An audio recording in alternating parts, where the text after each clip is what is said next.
and Lincoln. Can you name presidents more famous than them? Anyone want to take a shot? Too soon? Too soon? The temporary annual passholder lounge in the land at EPCOT has run out of Guardians of the Galaxy Zargnuts. They're gone. Yeah, boo. But now guests who ask for Zargnuts will be offered the alternative D's Nuts by the cast. Oh! Look at that! More potato salad right in the bucket. That's so good. I also ordered whipped cream, but they clearly like drew the line. They're like, no, you're an idiot. You this is bad enough already. But here's my chocolate chip waffle with chicken on it.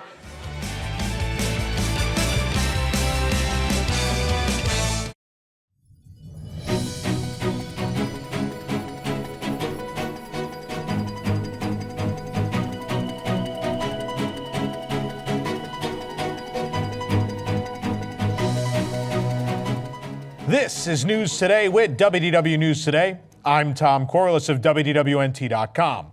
Please like this video, subscribe, and hit the notifications bell to make sure you never miss the latest from the Disney theme parks all around the world.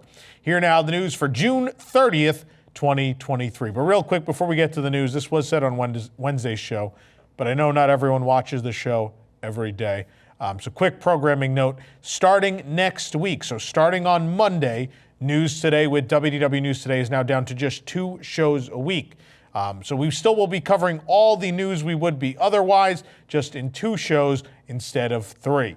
And so that'll be on Monday and Thursday is our new release date. So Monday, July 3rd, we'll be with you, and then again on Thursday, July 6th. So again, twice a week, Mondays and Thursdays. The Disneyland News Today show will again be folded back into this, so we will cover Disneyland news on this program again as well. So in essence, 2 fewer shows a week of News Today, cutting one News Today, one Disneyland News Today, and putting 2 shows, again, Monday and Thursday. So be advised of that. Now on to the news. Crews have begun work on the foundation of the new EPCOT rideshare loop structure in the parking lot of the park. The new rideshare loop and accompanying plaza have been under construction since February. Not much obvious progress has been visible since then, but we can now see a foundational line that will presumably be for the plaza. There are 2 parallel lines of concrete and wood with short black poles sticking out of them, connected by a curved line at the far end of the rideshare loop. Several trucks were on the site during our most recent visit, as you can see. An opening time frame for the potential rideshare loop hasn't been announced yet, but rideshare pickup and drop-off are currently on the west side of the parking lot near the EV parking. This new site is near the Hey parking lot. The EPCOT parking lots, of course, were renamed back in January. And of course, you may remember they also named the tram areas. East and West Tram were named Earth and Space Trams, although trams still not back at EPCOT. In craziness. Meanwhile, in World Celebration, previously the center of Future World, they've been undergoing a years-long transformation, including the construction of Communicore Hall, Communicore Plaza, and of course, there are gardens, Dreamers Point, and the Moana Journey of Water area as well. The area in front of Connections and Creations has been filled with trees, blocking views of some of the construction, but we can see more white poles through the trees. Most obviously, these poles are in Communicore Plaza, but they will be located throughout the gardens as well in the center. In the background of these photos, we could also see a new curved wall decorated with circles near where Dreamers Point will be located. The Walt the Dreamer statue will be on a set of steps right behind Spaceship Earth. More white poles surround the giant EPCOT logo that'll be at the center of the park. The center of the logo is marked by 2 short walls visible to the right in the photo you're looking at now.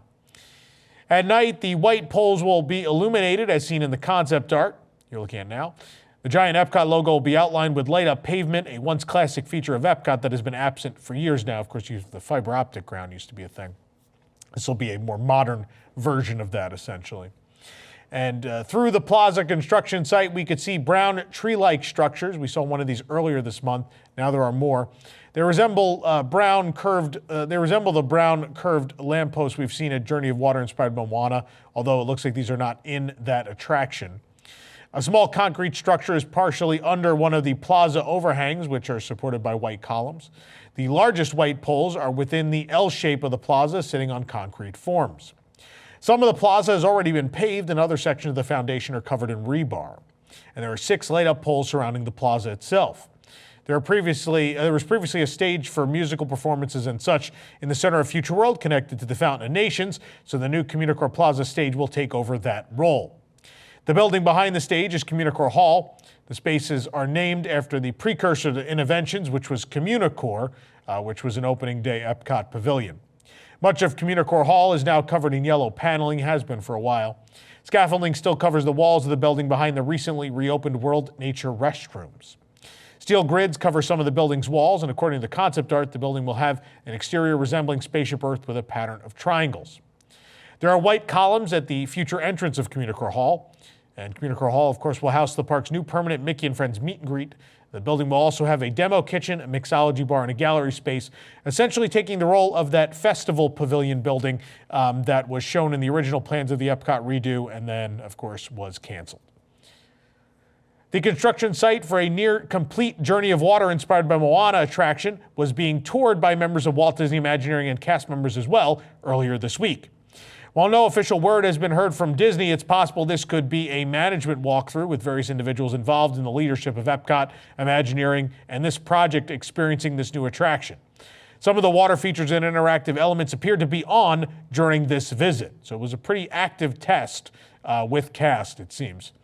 Earlier in the day, limited construction equipment was on the site, but there wasn't much activity from the crew. A lot of that equipment seemed to be out of the way for this test. It does look like they are putting the finishing touches on things at this time.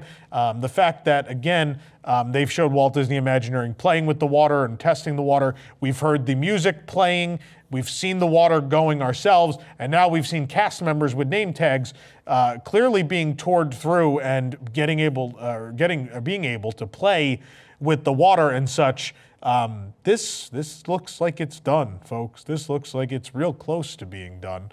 And again, we are a month away from the opening of the Food and Wine Festival. My money is still on July 29th. I think this is going to be open for food and wine. I could be wrong. Maybe they don't want to staff it that early. They said fall originally, but to me, this just screams that it's going to be open sooner rather than later. And I just think if you're going to open a water play area, the middle of summer in Central Florida seems like the time to do so. Let us know in the comments. Do you think it's going to open? Do you think they're just showing people since it's done and they'll just hold it for a while? I mean, they certainly held Tron for a long time, but I don't know. I think this is going to open sooner rather than later. Disney has released pricing for the Eat to the Beat concert series dining packages at the EPCOT International Food and Wine Festival.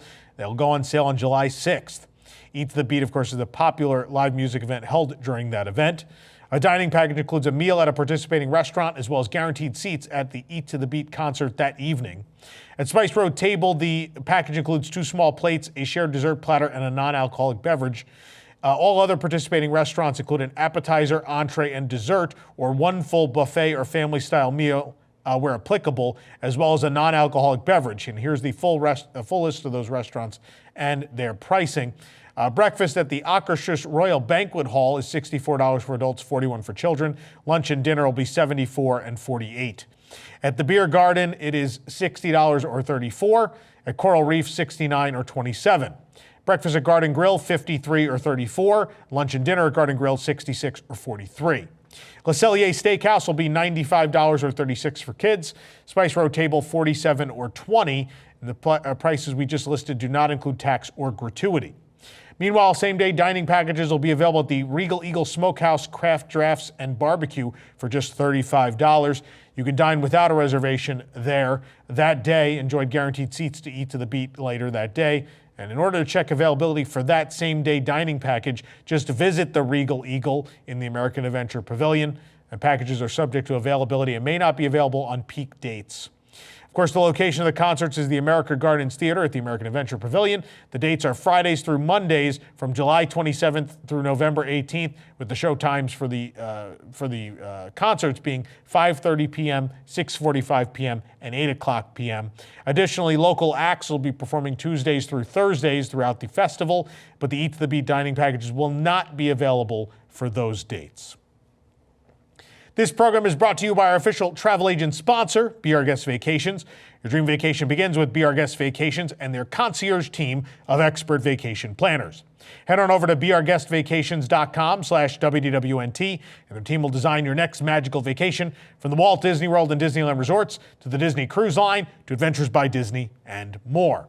They're also able to book unforgettable VIP tours where you and your group can experience the ultimate park day. The best part is their concierge services are 100% free, so book today.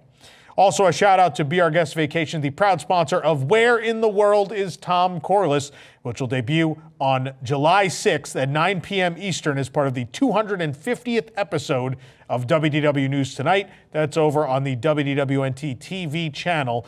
It is a game segment, whatever you want to call it. It's the most complicated thing, the most complex thing we've ever done in the 16-year history of WDWNT.com, and the grand prize will be a 4-night moderate resort hotel stay at the Walt Disney World Resort.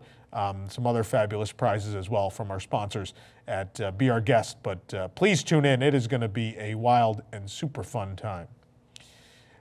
A 2023 EPCOT International Food and Wine Festival popcorn bucket is available a month early at popcorn carts in the park. We picked up ours from the cart outside of the Journey into Imagination with Figment attraction. It's supposedly also available at the Canada Pavilion popcorn cart as well. It's $25. The popcorn bucket should look familiar to many of you. It's the same basic bucket as the Perfect Picnic Basket popcorn bucket that was released at Disneyland with the reopening of Toontown and later at Walt Disney World at Hollywood Studios. The bucket resembles a yellow wicker picnic basket with a white Mickey glove holding the handle. A white and blue checked blanket appears to be spilling out of the basket. The previous iteration of the bucket had a red and white checked blanket. A few friendly ants are attached to the basket, and an image for the EPCOT International Food and Wine Festival is on the flaps of the basket. It features Mickey, Minnie, and the World Showcase pictured around Spaceship Earth in shades of blue and red. The basket includes a dark blue strap patterned with the EPCOT International Food and Wine Festival logo, Mickey and Minnie's faces, and cooking utensils. So it is, you see it here. I don't know, I feel Disney World and Disneyland, we keep just taking the buckets that already exist and reskinning them, and I don't think that's great. I think it's kind of lazy. What I love is Tokyo's still the king of popcorn buckets and sippers and all that kind of stuff. What I love there is the buckets don't last for long to begin with. When they're gone usually, and you don't really see the same bucket come back. That doesn't happen. They don't often reskin them. It's not a thing. I think it really kills the specialness of these things if you just keep recoloring. Like we're on the third color of that Cinderella coach. There have been too many Mickey balloon popcorn buckets for me to even tell you how many colors there are at this point. I've lost count. So I don't know. I like the picnic basket. I thought it was great that it tied into Runaway Railway. Now that it's just being reskinned for things that don't even connect to it, I've lost interest. And I know you're saying, well, it's sitting on the desk. Well, yeah. We do buy stuff half the time to get better photos, to show you detail shots. It's kind of impolite to, ask the cast member at the booth, can we take this away and go photograph it over there? It's easier to just buy the thing and give you guys the content, honestly. It's June, which means it's almost Halloween. That doesn't mean that, but the first Halloween-themed piece of merchandise has arrived at the Walt Disney World Resort in the form of a t-shirt.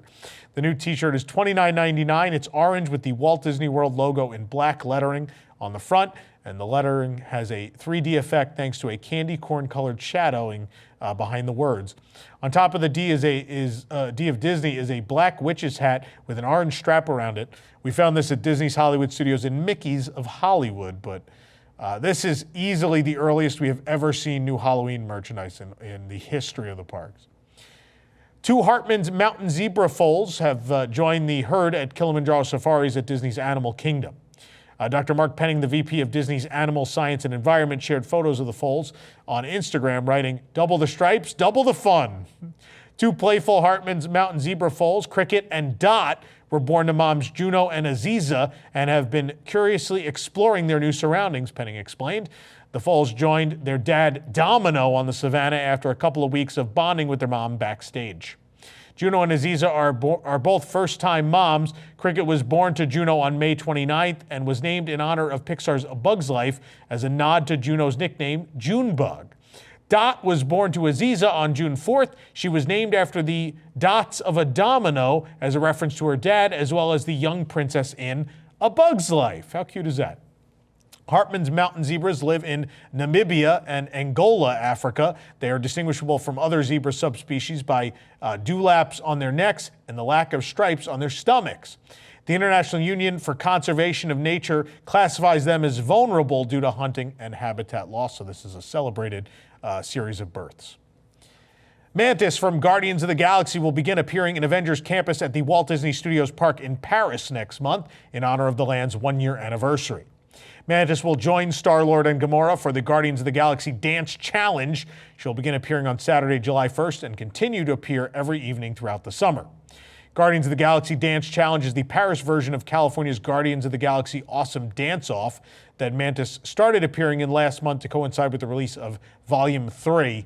Mantis replaced Gamora in the California version, but it sounds like she will appear with the other two stars of the film in the Paris version. You can watch the Paris version of the existing show right here on our channel. There's also a ton of content I uploaded from when we went to the grand opening of the land, including when I tried all of the food in the land. Please check that out if you're going to be going to Disneyland Paris anytime soon. References to the seasonal variations of the Country Bear Theater shows have been removed from the Tokyo Disney Resort website, leading to rumors that the attraction will close. The Country Bear Theater at Tokyo Disneyland is their version of the Country Bear Jamboree and was an opening day attraction for the park on April 15th of 1983. It was nearly identical to the original Walt Disney World show, except for being performed mostly in Japanese. However, over the years, as Walt Disney World shortened and modified the show, Tokyo not only maintained the original version, but continued to offer the seasonal versions that had long since been budget cut from Florida. In fact, from 1994 to 2019, the show performed the seasonal versions of the Jamboree based on overlays that were first introduced at Walt Disney World and Disneyland. The Country Bear Jamboree Vacation, I almost said the Florida name. The Country Bear Vacation Jamboree, known as the Country Bear Vacation Hoedown in the U.S., was performed in the summer in Japan, while the Jingle Bell Jamboree version was performed in the winter. That was known here as the Country Bear Christmas Special. We already reported that the Vacation Jamboree wasn't returning this summer, and the status of the Jingle Bell Jamboree was up in the air. And although the seasonal shows have been suspended, the Tokyo Disney Resort website still stated the shows varied from 15 to 17 minutes, depending on which season you were there. It now says the show is about 15 minutes. That is the length of the standard non-seasonal show. The change was first spotted by Twitter user @TDR415. The change has led some to speculate that the attraction will close, but there is no real evidence other than the seasonal shows not being planned at the moment. And whether this website change indicates something bigger has yet to be confirmed. It's possible Tokyo Disney Resort is just officially ending those seasonal ones and that they maybe will return or be updated for a future return. At this time, again, there's no real proof that the Country Bear Jamboree in Tokyo is going away. However, it should be noticed, we're going to get into some WDWNT history here a little bit. Let me weave this tale for you folks. So back in the mid-2010s, Tokyo Disney decided that maybe it was time to update the Country Bear Theater. And so Imagineers drew up a new show. The new show would be, and again, there's been various versions of the show, right? For many years in Florida, the vacation show ran. The vacation show ran until the attraction was closed in California. But so the plan was drawn up to have a version of the Country Bear Jamboree where the bears and their animal friends perform Disney movie music. So that is a show that was drawn up, and OLC, the Oriental Land Company, was very interested. And the rumor has it that the only reason that didn't happen was around that time, Tokyo Disney Resort started to sell plush of the Country Bears. And apparently they sold way better than they ever thought they would, which prompted them to put a hold or even cancel that Disney music show, the Disney music version of the Country Bear show, which should give you an idea. Some art that's floated out there had like Buff Melvin and Max were wearing like theme park hats, mouse ears. One of them had like that princess, the tall princess hat. Henry had a Mickey Mouse shirt, and they were singing Disney movie music. essentially. So fast forward a couple years to Walt Disney World in Florida. Some of you may remember this. In 2019, Walt Disney World was planning to close both the Country Bear Jamboree and the Enchanted Tiki Room in Florida. They never got to announce those plans because literally we started a letter writing campaign that got them to shelve that. But the Country Bear Jamboree was going to be replaced in full with a show based on Woody's Roundup from Toy Story, which was an audio animatronic marionette show of sorts. So they canceled those projects. When they canceled the Toy Story marionette show, they apparently immediately greenlit that Country Bear Disney music show for Florida. So that was pre-COVID going to happen. Then when COVID happened, of course, Walt Disney Imagineering, most people within Imagineering were either a lot of people were furloughed, and then that eventually became layoffs, and then that led to the project being canceled at that time. So there have certainly been rumors around the internet, some people saying that the Country Bears are going to perform New Orleans music or whatever the case may be, Frontierland's going away. I haven't heard any of that. I don't know the validity of that, but I will tell you that based on our involvement in this story, that they came very close in Tokyo and they came very close in Florida to doing that Disney music show. So if I had to put my money on anything, my money would be on the show that's already developed. I think that's probably going to happen in Florida, and I think maybe that's back on the table in Tokyo. Maybe that's why they don't want to do the seasonal shows. But the other side of this is maybe Tokyo just doesn't want to spend the money to do the seasonal shows, which I know we go on and on about how much more they care in Japan. And that's always been true. Obviously, COVID has impacted all the parks around the world, and Tokyo Disney is no different. There are certainly still many things that have not returned to normal at Tokyo Disney, and this is one of those things. So I'm going to wait to see what happens. I'm hoping this is just a temporary thing. If OLC has just decided for money reasons to cut the seasonal shows, I would say shame on them, which I don't think is a thing I've ever said about them in all the years I've been visiting there. But it's a very much a thing I expect of Disney management. It's not a thing I expect of OLC management. And I certainly hope I'm wrong and this is just still a temporary thing as they try to recover from the COVID era. If it is the case that they're getting the Disney music show, I don't know how I feel. I think, it would be sacrilege if there weren't already several other versions of the Country Bears that had been created. And I think there's an opportunity to do something good there. I would wait until I saw a final product to deem if they did the Country Bears justice. But I mean, the Country Bears in their backstory are this traveling, famous band of bears that they've gone across the world performing all different kinds of music. And I know this isn't spelled out in Florida. The queue in Tokyo is amazing. The waiting area, it has all this art that explains this backstory. And this show would kind of work with that. So we'll wait and see. But Japanese fans on Twitter are thoroughly convinced that the Country Bears are going away. I don't know that I believe that's the case, but I tend to believe that this Disney show is developed. It's an easy do. I think it's easy to do, and I think management within the Walt Disney Company, it just seems like a thing they would love to do, infuse IP into the Country Bears, right? Infuse some Disney IP. So we'll wait and see. I hope this is nothing. Maybe it's something. We'll let you know as we know more what's going on with the Country Bears around the world. Walt Disney Imagineering shared a first look at the Wandering Oaken sliding Sleighs queue in the new world of Frozen Land opening this November at Hong Kong Disneyland. Alfred Lee, creative designer with the Hong Kong Imagineering team, showed off the coaster's queue in an Instagram video. The space resembles the Wandering Oaken shop first seen in Frozen with wood walls and touches of green and red paint. There are sketches of the coaster on a desk and a totem pole of frozen trolls. And Oaken himself appears in a sauna similar to the queue for Frozen Ever After at EPCOT. There's also a statue of Olaf riding Sven in the queue, which we previously saw in a photo shared by Disney Parks. But still no exact opening date. We just know November for the world of Frozen at Hong Kong Disneyland. For the absolute latest on these stories and all that didn't make it into today's show, be sure to check WDWNT.com and follow us on all your favorite social media platforms. You can support the entire team behind this show and others by joining the WDWNT Interglobe Society at patreon.com/WDWNT.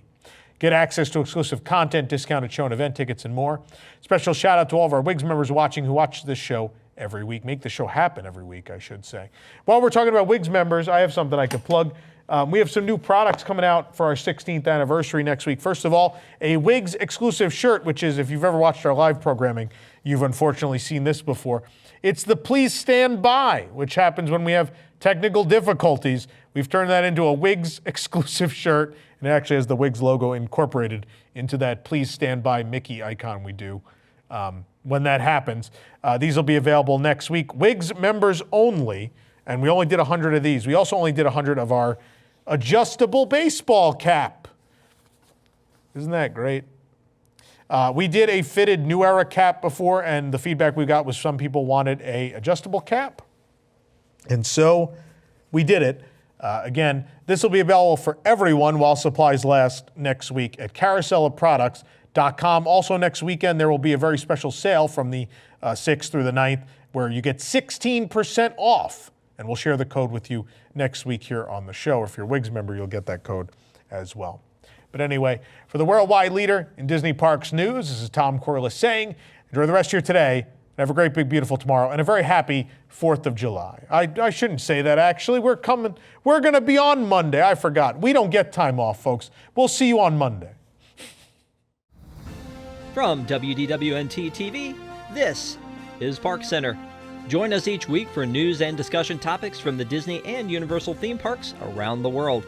We cover the stories in a quick, concise, and fun format, and then our panel breaks down and debates some of the biggest issues and what they mean for us, the parks fans. From the latest announcements to openings and delays to scandals and snacks and merchandise and more, we'll cover it all in 90 minutes. Join us live every Sunday night at 9 p.m. Eastern on YouTube at WDWNT TV, or watch episodes on demand anytime. You can also subscribe to the audio version of the show on your favorite podcast app.